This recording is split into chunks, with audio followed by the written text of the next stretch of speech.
guys, good morning. So welcome back to my YouTube channel. This is Autoboyson. So ngayon guys, magbibigay tayo ng konting tips at tricks dito sa ginawa nating yun, DE64B. Kaparehas lang yan ng mga DE17BW. So ang issue nito guys ay yung shock absorber niya ay lumalagotok. So bago ng shock absorber ngayon lumalagotok. So ngayon ang gagawin natin ay para hindi masira yung shock absorber, kailangan maglalagay tayo ng rubber bumper at rubber lifter dahil itong spring niya ay weak na. So pagka nag-compress yan, sumasagad sa baba. Yan yung problema. So pag naka-install to, nagko-compress to. Compress. Pag compress, dahil yung travel ng niya ay halos 4 na lang, ito, tapos weak pa to spring, so sumasagad yan dito. Pag sagad yan, that's the time na puputok yung shock absorber. So kadalasan na problema ng pumuputok ng shock absorber ay yung weak spring. So para ma-prevent natin yan, weak spring, ay maglalagay tayo ng rubber lifter. Ito, lalagyan natin dyan ng rubber lifter yan para yung compression niya ay mahaba yung travel, yung compression niya, tapos maiksi yung pag bump niya. So ito yung ilalagay natin dito.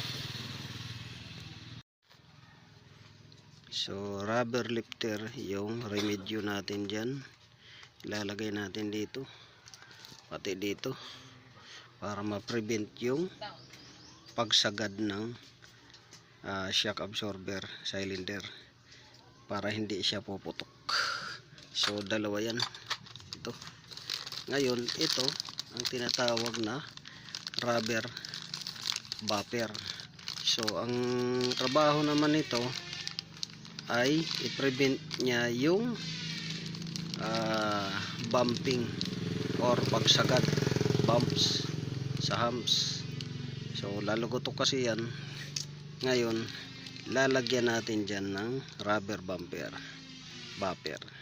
dyan, para pag ganyan niya compress, tutukod lang siya dyan, tutukod. Pag tukod yan, ma-prevent niya na hindi sumagad yung shock absorber cylinder. So ito yung mga remedyo o remedy natin ilalagay. Una, itong rubber lifter para tumaas yung spring, dahil weak na spring, sumasagad sa baba. Ito. Pangalawa, itong rubber bumper para ma-prevent niya yung pagsagad ng cylinder dito sa chamber. So para maiwasan yung pagka sira, pagputok. Nakaganyan yan itsura guys, ganyan. So ngayon hindi natin uubusin to. Paglagay nito, pwede ninyong hatiin yan, hatiin or 1/4 lang. Halimbawa ito 1/4 lang yung ilalagay ninyo, para prevention lang yan siya, para hindi sumagad ng gusto. So yun, sundan nyo lang yung video para magkaroon kayo ng kaalaman. So sa may mga problema dyan na ganito yung technique ni Autoboyson. So panoorin nyo lang. Ito na, guma na dito. Ayan, may guma na. Ilagay na natin yung guma. Ayan, yung guma na yan. Guma Lagay na natin ang guma. Yan. Tapos dito na rin yung guma niya. Ayan o. Yung rubber lifter dito. Rubber lifter. Rubber buffer dito. Powder na pala. Pakita mo yun. Okay. So ito. Sa kabila naman yan yung lagay. Ito dito nakalagay. Ito dito. Dalawa sana, dalawa. Ayun. Yun na yun.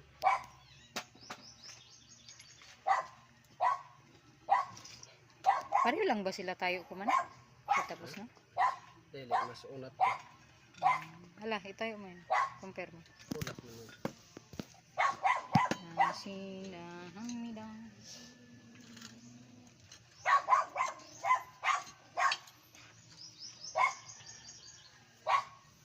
Ito, compress na to siya ng ano. Kay Wickman to. Sagad man din eh. Ito din, nakataas to konti. Spray. Taas konti.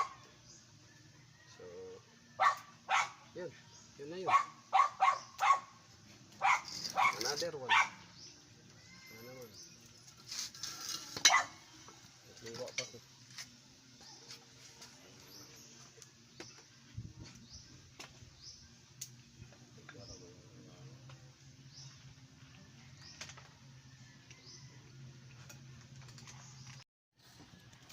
Bababa pa man yun ito niya.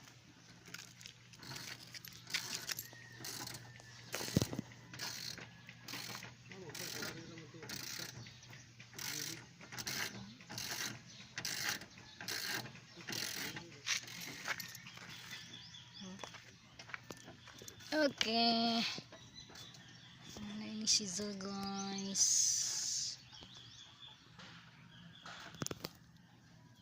Ang goma.